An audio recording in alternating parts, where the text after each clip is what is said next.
point de vue administratif, il y a beaucoup de choses qu'il faut revoir. Je pense qu'il faut, comme je l'ai dit tout à l'heure, permettre aux juges de bien faire leur travail, aux magistrats, hein, que ce soit le juge du siège ou que ce soit le juge du parquet.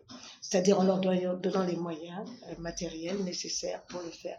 Quand on dit donnant les moyens matériels, ce n'est pas des moyens exorbitants, hein, mais des moyens appropriés, hein, décents, leur permettant quand même de faire leur travail, de pouvoir recevoir, de pouvoir être, disons, crédible. Parce que c'est ça qui est important. Hein. Bien que l'aspect, disons, bureau et tout ça, c'est pas ça qui fait la crédibilité d'un juge, mais sa personnalité et sa façon dont il travaille. Mais quand même, il faudrait qu'il ait les moyens matériels, actuels, modernes, hein, qui lui permettent justement de ne pas avoir un cabinet d'instruction engorgé et qu'il puisse faire son travail. Ça, c'est un premier point et je pense que à ce niveau-là, l'État doit pouvoir fournir cela. Le deuxième problème, je pense, administratif, je pense que la justice, de par la Constitution, est un pouvoir. Vous avez 3 pouvoirs, l'exécutif, le législatif et le judiciaire. Et l'article 88 dit bien que la justice est indépendante du pouvoir exécutif et du pouvoir législatif, et que ce sont les magistrats, la Cour suprême, des cours et tribunaux, etc., qui assurent cela. Alors, donc je pense que l'indépendance doit se voir à 2 niveaux. Le premier niveau, c'est le niveau personnel du juge. Et j'ai toujours dit que l'indépendance du juge ne se décrétait pas. Vous ne pouvez pas rendre un juge indépendant s'il n'a pas envie d'être indépendant. C'est une question personnelle. Cette indépendance, le juge doit l'assumer personnellement. Et je pense que c'est lorsque chaque juge aura dans sa mentalité cette indépendance-là et agira par rapport à cette fonction, en tenant compte de cette indépendance-là, qu'on pourra parler d'une indépendance de la justice. Hein, parce qu'elle se façonne par l'indépendance de chaque magistrat. Donc ça, c'est le premier volet qui concerne la personne du magistrat. Le deuxième volet, pour moi, c'est l'environnement. C'est l'environnement. Parce que si vous avez un environnement qui n'est pas favorable à asseoir cette indépendance de la justice, c'est un problème. Et moi, je pense que quand on a un pouvoir, j'estime qu'un pouvoir ne doit pas être contrôlé par un autre pouvoir. Ça veut dire quoi? Ça veut dire que, et je l'ai toujours dit ouvertement, haut et fort, que pour moi, le président de la République, chef de l'exécutif, ne doit pas siéger au Conseil supérieur de la magistrature avec son ministre de la Justice. Moi déjà, le terme de ministre de la Justice, bien que ça existe dans tous les pays du monde, ça me choque. Et j'ai toujours dit que moi, en disant ça, ministre de la Justice, j'ai l'impression qu'on était sous tutelle. Exactement, c'est ça. Oui, on le dit. Ministre de la Justice, je veux bien qu'on ait un ministère chargé des relations avec les institutions, par exemple de la justice, qui pourrait voir comment, disons, quels sont les problèmes, comment les régler, qu'on pourrait les régler ensemble et tout. Mais je pense que ça aussi, c'est un problème. Hein. Donc là, voilà un premier point. Le deuxième point, donc, il faudrait, parce que vous savez, quand vous émissez et que vous êtes en mesure de pouvoir nommer, c'est vrai que c'est le chef de l'État qui nomme aux emplois, mais je pense quand même qu'il y a d'autres façons, hein, pour lesquelles ça pourrait peut-être se comprendre plutôt qu'il soit là au niveau du Conseil supérieur de la magistrature avec comme vice-président son ministre de la Justice. Donc ça, je pense que pour moi, c'est quelque chose de fondamental.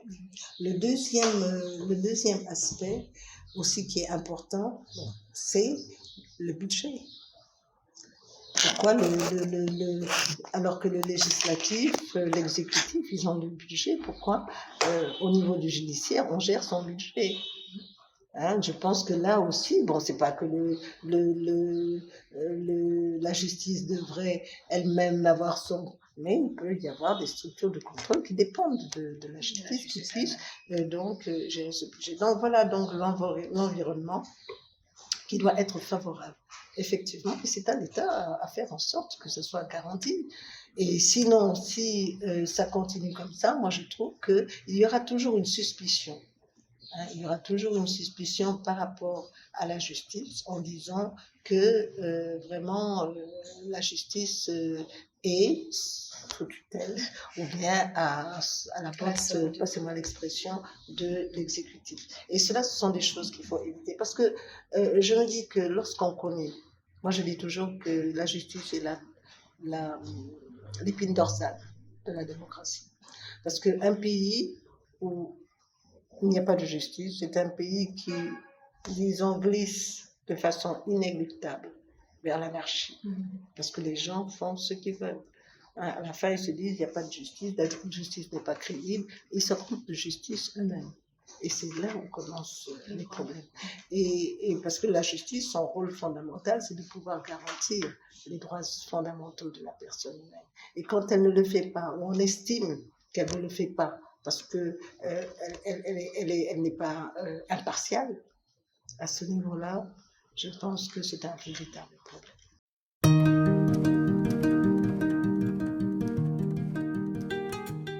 Vous m'avez demandé ce que je pensais de cette histoire de l'assertion des chefs d'État africains qui disaient que la Cour pénale était en quelque sorte ne poursuivait que des États africains. Je leur ai dit que franchement, d'abord ça me désolait, c'était triste. Parce qu'à l'époque, ils voulaient quitter la Cour pénale internationale, que c'était triste parce que d'abord, les pays africains sont les groupes, c'est le groupe le plus important, puisqu'ils sont, je pense, 34 au niveau de la Cour pénale internationale, et que d'autre part, c'est une Africaine qui est à la tête de la Cour pénale internationale, en la personne de Fatou Bensouda. Et que, ces arguments, c'est surtout la façon dont les arguments sont présentés qui me perturbe.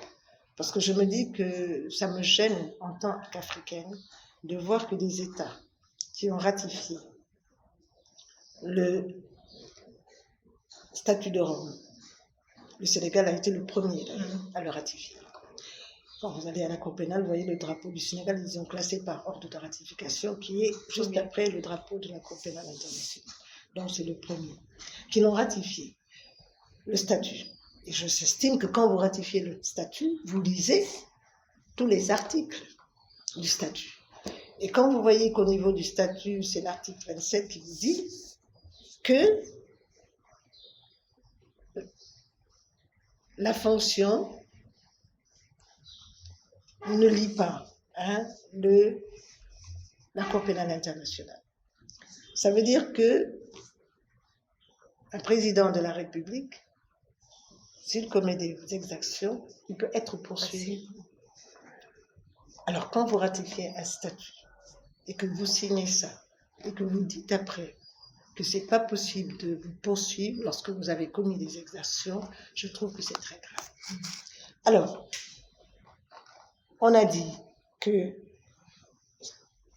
à l'époque, il y avait effectivement pas mal de pays africains qui étaient poursuivis, mais quand vous voyez les pays qui étaient poursuivis, parmi les 3, je crois, c'était les États eux-mêmes, les États africains eux-mêmes, qui avaient demandé à ce que la Cour pénale intervienne, parce qu'ils n'étaient pas en mesure de pouvoir gérer cette affaire.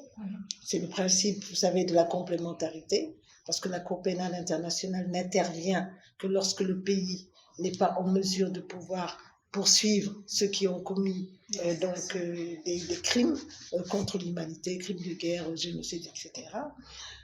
L'autre, c'était le Conseil de sécurité qui avait saisi la Cour pénale internationale pour qu'elle puisse donc faire une enquête. Et le dernier, c'était la Cour pénale, je crois que c'est le Mali, qui avait demandé à ce que la Cour l'autorise à faire une enquête. Donc, ce n'est pas elle-même tout de suite qui s'est saisi, mais il a fallu que les États lui demandent, il a fallu ensuite que le Conseil de sécurité et que elle demande l'autorisation de la Cour pénale pour qu'elle puisse le faire. Donc, je pense que là, il n'y a pas de problème. Alors, moi, ce qui m'a gênée, c'est que, donc, il y a eu ce tollé, alors que l'article 27 est là, est très clair. Et ensuite, il y a d'autres, c'est-à-dire que les faits qui se sont passés en Afrique.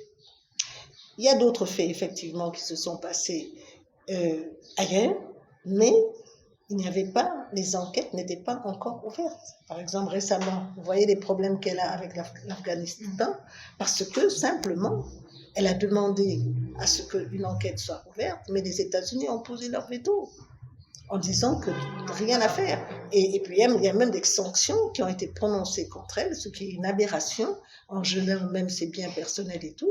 Et franchement, c'est incompréhensible.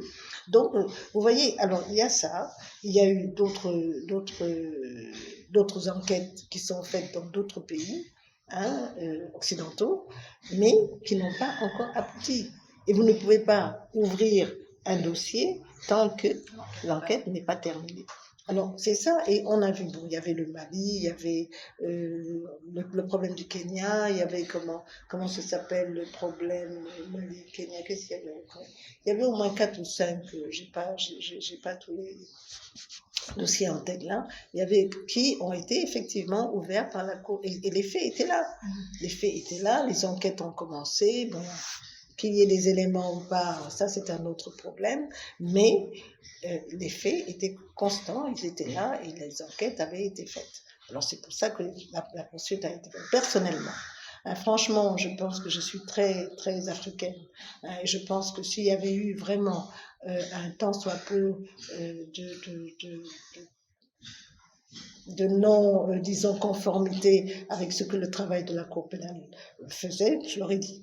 Parce que franchement, je pense que je me serais révoltée justement devant cette attitude qui n'était pas africaine. Mais honnêtement, quand vous lisez, parce que j'ai travaillé avec la Cour pénale, quand vous lisez les dossiers, mais je vous assure qu'il n'y a aucun problème à ce niveau-là. Elle a fait son travail par rapport aux éléments des dossiers qu'elle avait, et puis c'est tout. Elle continue à poursuivre d'autres pays. Bon, si ça aboutit, ça aboutira, mais il y a quand même une procédure qui est enclenchée et qu'il faut suivre pour pouvoir le faire. La Cour pénale, moi je pense que c'est quelque chose d'utile, mais vous savez, c'est la lutte contre l'impunité. Vous savez, vous avez eu... avant, l'impunité n'était pas poursuivie. Il a fallu qu'il y ait la création de 2 tribunaux, les tribunaux, le TPY, c'est le tribunal international de l'ancienne Yougoslavie, et le tribunal pénal international pour le Rwanda. C'est là-bas que j'étais pendant des années, pour justement que les crimes contre l'humanité soient poursuivis à prescriptive, etc. Donc, mais c'était des tribunaux ad hoc qui avaient une mission pendant un temps déterminé et qui devaient, à la fin de leur mission, se terminer. Donc, c'était pour lutter contre l'impunité. Il ne pouvait plus y avoir de personnes qui commettaient de tels crimes et qui n'étaient pas poursuivies. C'était une excellente chose. Quand vous voyez tous ces crimes, ces génocides, tout ce qu'il y a eu, je pense que c'était une excellente chose parce qu'il faut penser aussi aux victimes qui méritent réparation après tout ça. Il y a beaucoup de problèmes d'ailleurs de fond dont on pourrait débattre, qui nous prendrait énormément de temps. Et donc le problème qui se pose à ce niveau-là, c'est que quand on a vu ça, on a dit quand même, plutôt que d'avoir ces juridictions ad hoc, on va créer une Cour pénale internationale. Et c'est comme ça qu'on a créé la Cour pénale internationale. Et je pense que le statut de Rome est quelque chose qui est important et qui vraiment ne permet pas à ce que les crimes restent impunis. Il faut que cette Cour puisse fonctionner normalement, tout à l'heure, du point de vue du budget, du point de vue de ses organes, du point de vue de cette capacité. Mais si vous créez une Cour et que vous lui liez les mains, mais comment voulez-vous qu'elle travaille? Il y a ça aussi. Et si vous voulez, et puis aussi, il faut se dire quand même la vérité. On en parlait tout de suite, c'est politique. Il y a beaucoup de politique. Donc ça, il faut dire les choses telles qu'elles sont. Il y a beaucoup de considérations politiques et on laisse très peu de place au droit par rapport à ces considérations politiques-là.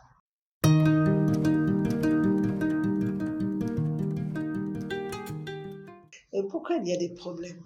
Et ça montre que dans ces problèmes de transition ou de changement d'élection, mais c'est parce qu'il y a une, une violation du droit. Et dès l'instant, on en a parlé, on l'a abordé tout ça, qu'on touche au droit, ou qu'on veut toucher au droit, il y a des problèmes. Parce qu'il faut comprendre que la Constitution, pour de nombreux États, c'est la loi fondamentale des États. Et lorsque vous avez une Constitution, normalement, qui ne se tripatou pas, entre guillemets, pour prendre l'expression qu'on prend souvent, il n'y a pas de problème. Mais dès l'instant que vous voulez aller au-delà de la volonté populaire et faire en sorte de pouvoir rester au pouvoir en essayant de changer la loi, il y a des problèmes. Et alors, le droit est extrêmement important. Et je crois que c'est par le respect des règles démocratiques, le respect de la Constitution, qu'on peut disons, éviter de tels conflits et avoir une transition démocratique par les élections qui sont bien organisées et qui permettront au peuple souverain, parce que c'est le peuple souverain de choisir. Lorsque le peuple dit « je ne veux plus de vous », qui lui vous a donné les rênes du pouvoir, qui vous a dit « vous me représentez », parce qu'il ne faut pas que les gens oublient que c'est une transmission. Seulement, ce n'est pas, disons, comment on appelle ça, vous n'êtes pas là parce que vous héritez de quelque chose, on vous nomme provisoirement quelque part. Maintenant, si vous faites du travail, ça va, si vous ne le faites pas, on peut demander à ce que vous partiez. Mais le problème qui se pose, c'est que, à l'heure actuelle, on se rend compte qu'il y a, moi je ne comprends pas ce désir incontrôlable, pour dire, de rester, de se maintenir au pouvoir. Et je crois que, franchement, peu de gens comprennent que c'est une mission. Une fois qu'on l'a remplie, selon les dispositions de la Constitution, il faut partir. Il ne faut pas essayer de la changer à l'insu de la volonté populaire, parce que c'est ça qui compte finalement. Vous savez, le peuple, moi je pense que c'est le plus grand pouvoir. Lorsqu'il n'est pas d'accord et que vraiment il en manifeste l'intention et qu'il est prêt à aller jusqu'au bout, la sagesse serait de lui rendre ce qu'il vous a confié et de partir en toute beauté. Mais malheureusement, on se rend compte que de plus en plus, c'est des problèmes. Vous voyez ce qui va se passer en Côte d'Ivoire, ce qui s'est passé au Mali, qu'est-ce qui va se passer chez nous, on ne sait pas. Mais je crois que, j'espère qu'ici on comprendra un magistrat indépendant qui lit ses textes et qui dit le droit ne doit tenir compte d'aucune considération politique, d'aucune pression, d'aucun intérêt. Il doit lire et dire uniquement le droit. S'il estime que ce n'est pas possible, il doit le faire savoir. Et ça, c'est une excellente chose. Dans ses textes, dans ses décisions. Mais vous savez, il y a des manipulations, franchement, et c'est dommage. Et c'est dommage parce que moi, je me dis toujours que la magistrature, c'est une vocation. Ça a beaucoup plus de contraintes que d'avantages. Et quand vous y croyez vraiment, parce que vous prêtez serment, et je pense que ce qu'il y a de plus important dans ce serment, c'est lorsqu'on dit que nous devons nous comporter en dignes et loyaux magistrats. En pluriel, je mets au pluriel, c'est un digne et loyal magistrat. Donc, ça c'est extrêmement important. La loyauté veut que vous soyez loyal envers vous-même d'abord et envers vos textes. Envers vos textes, c'est-à-dire dire exactement ce que la loi dit, ce que l'esprit de la loi dit. C'est ça qui est important. Ensuite, loyal, envers la population. Parce que vous êtes là aussi pour que la population soit crédible. Hein. Et quand la population est crédible et croit en la justice, je pense que disons, ça fait baisser beaucoup de tensions. Mais il faut y croire. Alors que c'est vrai que depuis un certain temps, on met en cause la crédibilité de la justice. Et je pense qu'il importe que les magistrats, disons, réagissent pour retrouver cette aura d'avant, où vraiment le magistrat était respecté. Et je crois que, bon, il faut que tout le monde s'y mette. Et tout part de cette indépendance-là et de cette vocation où nous devons simplement tout faire en notre âme et conscience. Et je pense que je ne désespère pas, hein, parce que quand même, il y a des magistrats qui font leur travail, il y a des magistrats qui y croient, hein, mais j'avoue que nous sommes dans des périodes où quand même la justice, il faut le dire, traverse un peu une certaine traversée du désert.